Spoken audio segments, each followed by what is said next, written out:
Ya, pemirsa 3 TV, dimanapun Anda berada, kita lanjutkan dialog spesial kita bersama Bapak Lili Nurholis, Wakil Pemimpin Wilayah Bulog Lampung, didampingi oleh Bapak Harmen Pohan, Manajer Pengadaan Perum Bulog Lampung. Di sesi pertama, kedua sudah disampaikan banyak hal yang sudah disampaikan oleh Pak Lili dan Pak Harmen Pohan.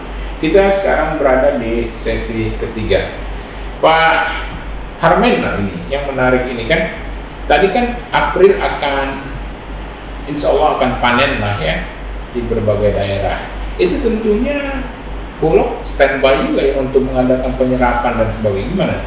Iya Pak. Jadi seperti yang kita tahu bahwasannya di mana-mana kalau sudah menjelang bulan April itu di mana panen, khususnya itu panen padi Pak. Itu diserentak di bulan April. Nah, disitulah peran Bulog untuk dapat mengamankan yang namanya gabah ataupun beras nanti di penyerapan nanti. Yang pastinya kita menjaga harga tersebut tidak jatuh. Yang namanya supply-nya gede di saat bersamaan, di waktu bersamaan, ya pasti kan orang berbondong-bondong gimana caranya dia bisa menjual hasil taninya tadi, ya kan? Agar tidak ibaratnya itu telat momennya. Maksudnya telat momen dalam arti kata ya kalau dia disimpan juga ya buat apa juga gitu. Yang pasti dia bisa jual. Nah kondisi seperti itulah kadang-kadang dimanfaatkan oleh pihak luar atau pihak lain mengambil kesempatan karena dia mau menjual, dia akan menawar harga yang rendah. Tapi dengan kehadiran Bulog itu jadi masyarakat ataupun petani tadi tidak perlu takut kalau harga itu akan jatuh jauh di bawah harga pemerintah, karena kalau ada yang menawar harga di bawah harga pemerintah silakan aja para petani atau masyarakat menjualnya ke Bulog. Jadi bisa dibilang kalau misalnya seperti kata Pak Harmen tadi bulan April panen, masyarakat nggak perlu khawatir lah ya Pak ya, Pak Lili ya. Bahwa harga beras khususnya akan naik tinggi jelang Lebaran.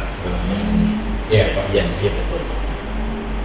Ya, jadi prediksi panen itu diperkirakan akan membantu atau menekan inflasi. Ya. Gitu ya. Oke. Yang menarik lagi ini bahwa seperti yang kita bilang tadi bahwa agak kemungkinan pengusaha nakal dan sebagainya untuk melakukan penimbunan itu juga agak sulit, atau bagaimana Pak Harmen? Kalau untuk saat sekarang ini yang namanya penimbunan itu kalau menurut saya pribadi tidak begitu Pak. Kenapa? Karena memang ya stok Bulog aja itu tidak begitu banyak atau dibandingkan dengan tahun-tahun sebelumnya. Stok Bulog itu aja jauh daripada dibandingkan dengan tahun-tahun sebelumnya. Begitu juga dengan stok-stok yang dimiliki swasta.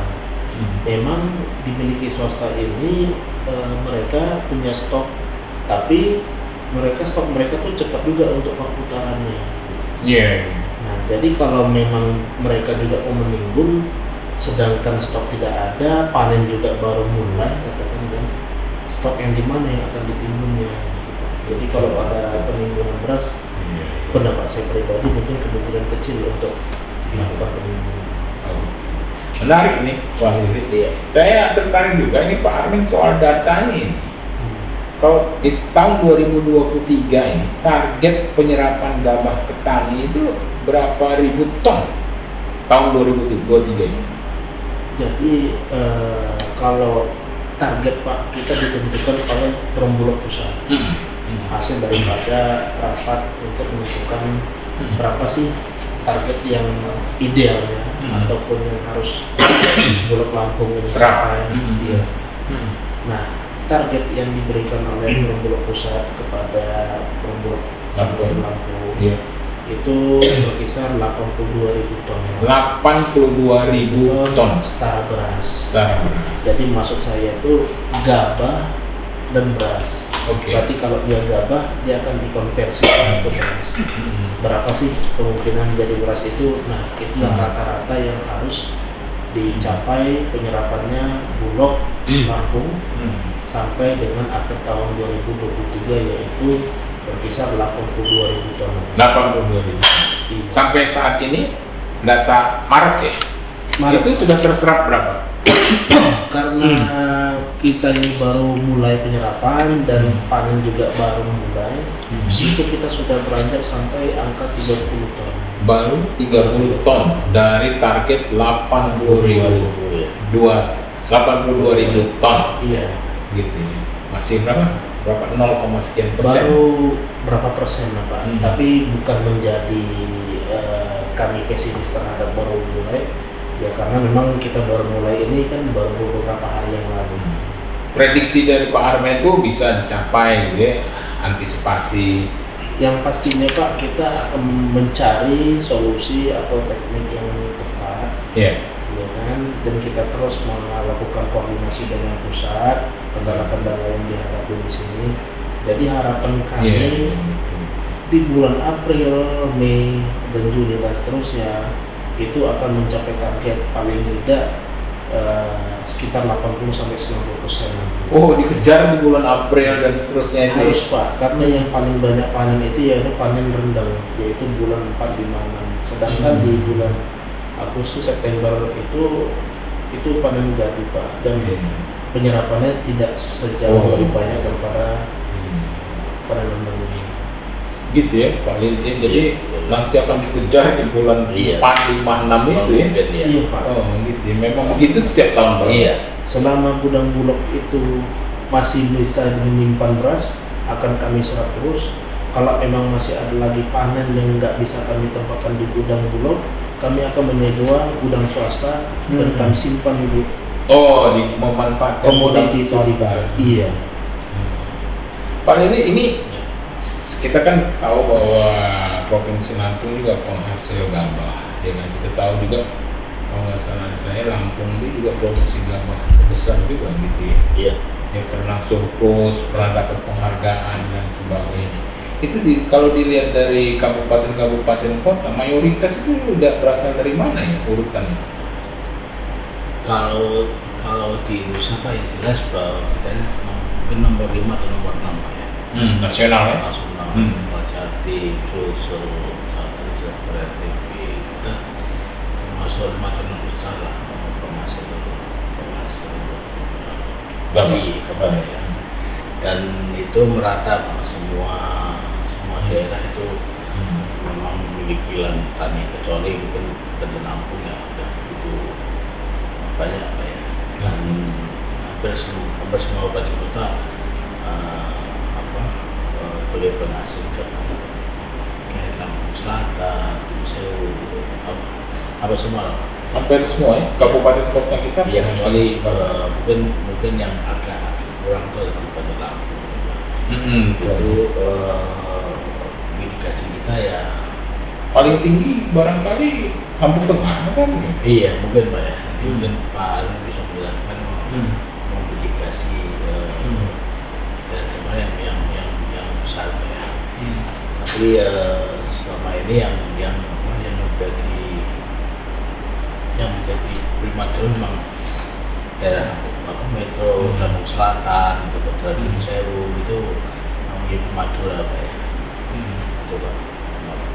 Gitu ya Pak Armin ya, apa yang disampaikan Pak Lili itu ya, dilihat dari peta wilayahnya. Iya. Jadi penghasil gabah kita di kabupaten kota yang paling besar masih Lampung Tengah atau? Jadi Pak, meneruskan dari Pak Lili bahwasannya memang Bulog Lampung, khususnya Provinsi Lampung, Betul. termasuk provinsi lumbung pangan dapat dikatakan beras. Betul. Ya kan? Karena yang di Sumatera ini yang menghasilkan galon beras itu kita ini bersaing dengan Sumsel, Lampung, dan mungkin beberapa daerah tapi seperti Aceh itu yang menghasilkan. Yeah. Nah di daerah kita ini Pak, di Lampung ini memang hampir rata-rata itu berasnya banyak berasal di daerah kita kategorikan lah yang bagian timur sampai ke selatan. Contohnya nih dari mulai dia atas ke timur itu contohnya kayak Tulang Bawang, Sugi, Tulang Bawang Barat, baru mulai ke bawah seperti Lampung Timur, Lampung Tengah, baru ke bawah lagi Lampung Selatan. Nah di bagian selatannya itu ada beberapa kabupaten seperti Pesawaran, tapi Pesawaran tidak begitu, tapi paling banyak itu di Pringsewu sama Tanggamus. Sedangkan untuk wilayah barat sama daerah katakan di arah utara sana seperti Lampung Utara, Pesisir Barat, Lampung Barat itu bukan saya bilang tidak ada panen, tetap ada panen Pak, tapi kalau dibandingkan luas wilayah panen atau wilayah panennya dengan dibandingkan kabupaten itu ya cukup signifikan untuk perbandingannya. Jadi pada dasarnya untuk daerah-daerah Lampung Selatan, Lampung Timur, Tengah, dan Pringsewu itulah yang banyak kabupaten yang penyuplai beras atau gabahnya ke timur. Jadi memang Pak Armen kerja keras di wilayah-wilayah itulah ya, untuk pengadaannya. Pastinya ya Pak, kita tetap ibaratnya itu operasi pasar juga masif, kita pengadaan juga harus masif dulu. Jadi ibaratnya keluarnya angkanya dengan pemasukannya angkanya itu minimal sama. Jadi balancing Pak. Menarik ini Pak Armen dan Pak Lili. Kita akan lanjutkan pada sesi berikutnya, sesi terakhir ini. Ya pemirsa Tegar TV dimanapun Anda berada, dialog spesial akan kita lanjutkan pada sesi berikutnya. Jangan kemana-mana pemirsa, tetap di Tegar TV.